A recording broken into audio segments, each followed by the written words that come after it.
All right, what's good, y'all? It's your boy HILLA. I'm here with a quick message.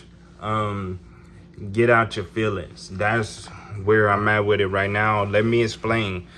And people don't have to cater to your feelings. You know what I mean? And that doesn't make them a hater. So to get straight to it, it's this producer named BusyWorks Beats. He sent out an email to his community. I'm in the community, and then he asked like, "Am I a hater? Be honest with me." And I told him like, from what I've seen, you're really passionate about what you do and what you say.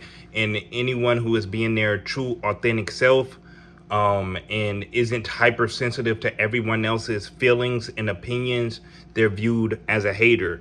And most people, when they see people on YouTube or TV, people aren't being their true, authentic self. They're like being magicians with their words so they don't offend anybody. But when you do not follow that script, people are going to label you a hater. He told me I should podcast this, so I'm making this video, and something just happened to me that I want to say it. The example that just proved me right yet again. So Timothy Bradley, the boxer, has a page, and he was talking about Teofimo Lopez versus Shakur Stevenson. And then some guy commented like, Teofimo is going to get embarrassed. And then I asked him, I'm like, y'all really think this fight is going to happen? Then somebody, let me see if it was him. I'm about to go check if it was him. I'm about to check that later. I'm not about to do that now. But somebody wrote me back. It was like, you praying it don't happen so you don't give Shakur credit. And I just wrote back, Shakur is my favorite young fighter.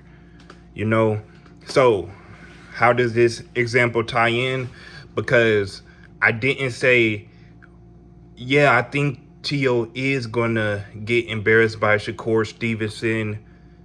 So I hope the fight will happen. Will it happen? Since I didn't say all that, he automatically thought I was against Shakur and I was a hater. And that was feminine to me. Like, I asked a simple question. Just because I didn't give you what you wanted to hear, like a female, you twisted what I said. Not all females do this though. Not all females do it, but it's a feminine trait. You twisted what I said and then ran with it, bro. I'm like, bro, I gotta make a video about this. Let me give you another example. I remember I was talking to this woman and she asked me, do I want kids and do I want pets? I said no. And then she was like, oh, well, what do you like then, since you don't like pets and you don't like kids? I said, when I say I don't like pets and when I don't like kids, I never said that. She was like, well, you said you don't want them. I said, yeah, I said I don't want them. That don't mean I don't like them.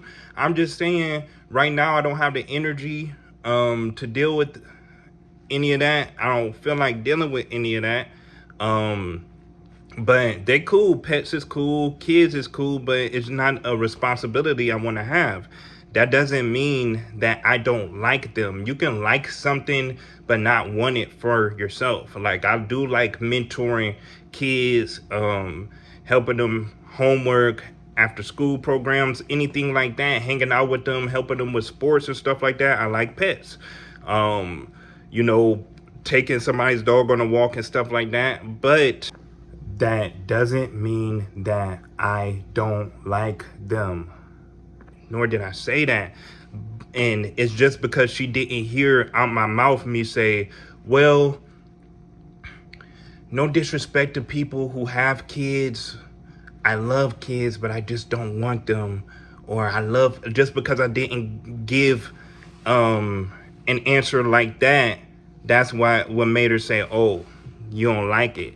And that's just how people are. And me as a grown man, I don't have time to explain myself to other people. You guys jump to conclusions about every single thing. If you want to know more, you can just, ask. But that just shows you how people's mind work. And that's why a lot of celebrities over-explain in interviews. I can see when they're trying to curate the words so they don't offend anybody.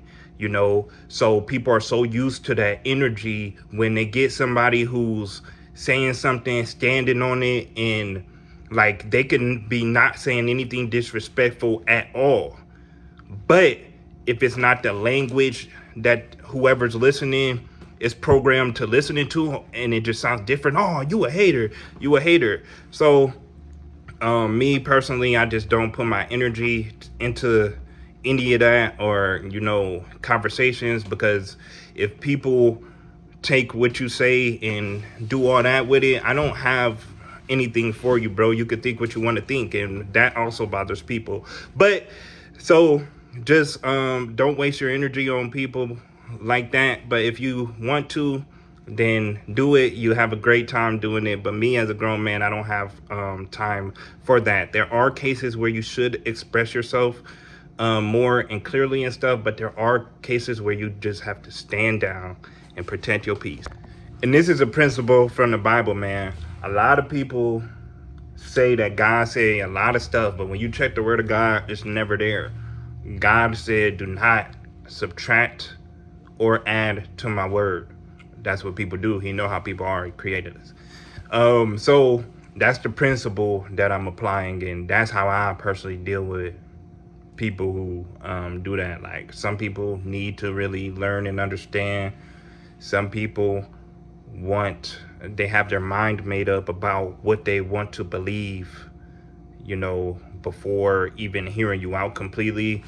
And a lot of people are parasocials, very emotionally attached. If you hold an opinion about a celebrity that they never met in their whole entire life, and that doesn't even know they exist, but somehow a lot of people feel super tied to them, and they want to be that person's spokesperson. And that's just how people are, man. The internet is funny. Have a great day.